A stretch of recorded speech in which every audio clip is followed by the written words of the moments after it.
telling that's timing in ways that are really fucking sad. I wish this wasn't a timely story. So when I was about 15, I had my first Nazi dream. So I've been trying to figure out if that's a thing for Jews, like because of the Holocaust and Nazis. Like I mentioned this to a friend of mine who's African American, and he said that sometimes he has segregation dreams where he like goes places and people don't let him in. Oh my god. So anyway, so I'm 15, and in my dream, the Nazis are chasing me down Market Street, and I'm just running from Nazis. And so I got up, it was the middle of the night, and I don't know if my dad was already up or I woke him up, and he's like, yeah, honey, I get it, you know, that I dream about Nazis when I eat too late. So I was actually like kind of obsessed with the Holocaust when I was a kid.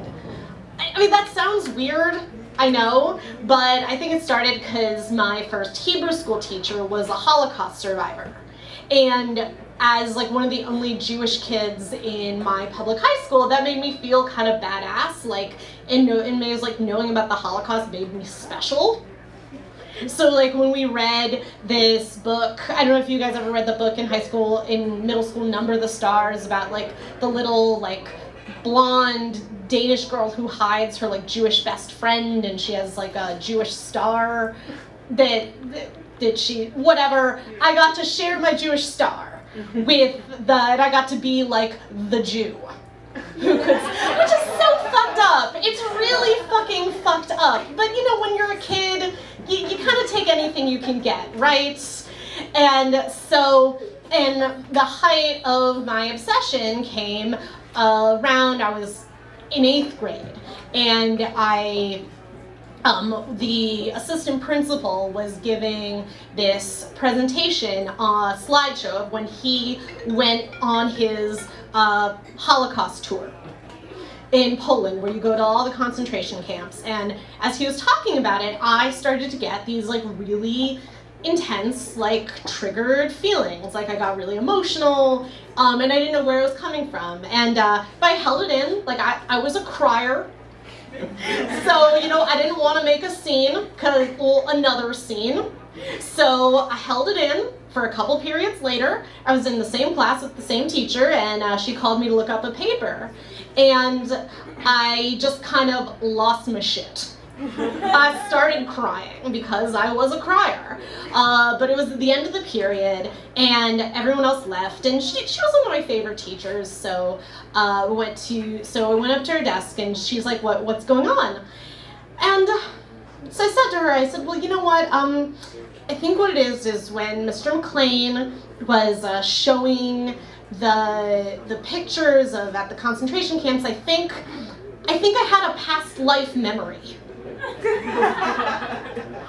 Which, granted, that's a weird thing to say. I mean, I'll admit that.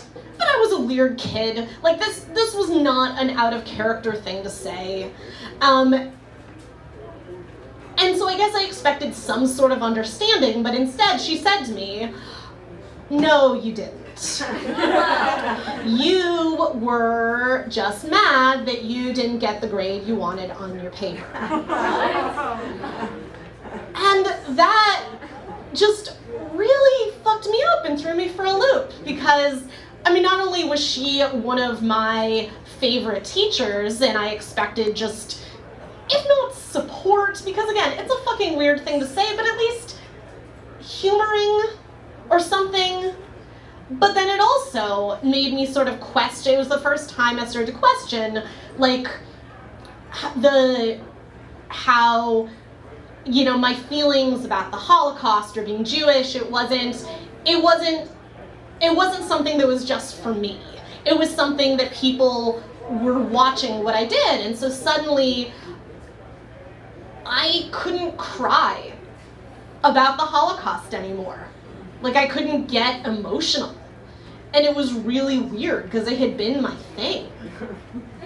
And then I remembered a couple years ago, I got the opportunity to do one of my Holocaust trips. And I remember writing in the application, I thought, you know, this was going to be it. This would be like, I'd get my batteries charged. And I said, like, I want to cry. So I go there, and they start. You start at Treblinka, then you go to Majdanek, and I mean, it's all just this tour of misery and purposely terrible kosher food that they give us, and I just sort of felt numb. I think, because there's so much being thrown at you all at once. You can't even process it, but I just felt guilty that I wasn't performing in the way that I was supposed to. I guess the other thing that was really fucked up about it is we're traveling through Warsaw, right? Where there was like the Warsaw Ghetto and all of that shit. And as we're walking through, all these people in the group are saying, isn't it fucked up that people have apartments here now? And I thought, well, yeah, but I mean, we build shopping malls on Indian land, right? And at least, for us in Poland, at least we have fucking plaques. And, I grew up as a minority in the Midwest, and so I was used to thinking of Jewish issues just like I was used to having empathy with other oppressed groups. And so this was the first time I was thinking, oh wow, you guys here are only thinking about your own issues and pain. And I mean, eventually, and so we got to the point where I was in a fucking Auschwitz gas chamber, sitting against the wall with like scratch marks on the wall, had a votive candle, like trying to pour it on my skin, thinking, oh, why can't I just cry? And I couldn't, because I felt like I was just gonna be crying so other people would see that I was crying. And also just my own political feelings about Israel and all that had gotten complicated by then. I mean, I cried. I didn't really cry until I got home, and I was looking at the pictures, and I was saying to someone, oh, hey, yeah, this picture here, that's a pile of ashes of people from the crematoriums. And